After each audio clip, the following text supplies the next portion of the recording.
নওগাঁ জেলা থেকে। আমাদের বসের ছবি মুক্তি আটকে দিছে মহল, তাদের উঠে দিতে আমরা এসেছি। আনকাট সার্টিফিকেট আমাদের বসের মুভি আসতে হবে ঈদে, না হলে এদেশে আগুন জ্বলে যাবে।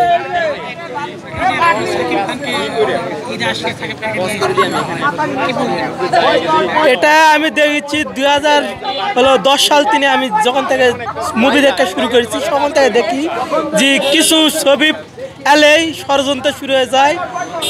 ছবির শুরুর 1 মাস আগে আবার শেষের সেন্সারে যখন জমা হয় তখন থেকে কোনো এক মহল চেষ্টা করে যে বসের সিনেমা আটকে দিতে চায়, তাদের 20 দাঁত ভেঙে দিতে হবে। তাদের এই বাংলা চলচ্চিত্রের জন্য এদের 20 দাঁত ভেঙে দিতে হবে। কর্তন করলে দেশের মানুষেরা বঞ্চিত হবে মুভি দেখার তিনি। আমরা সাকিব খান আমরাও বঞ্চিত হব, বসের 1 মিনিট সিন যান না কাটা হয়। আমি আশা করি যে দিয়ে দিবে সমন্বয় করে, না যদি দেয় তো এটা কিছুই না, আরও সামনে আরও ভয়ানক আন্দোলন তৈরি হবে।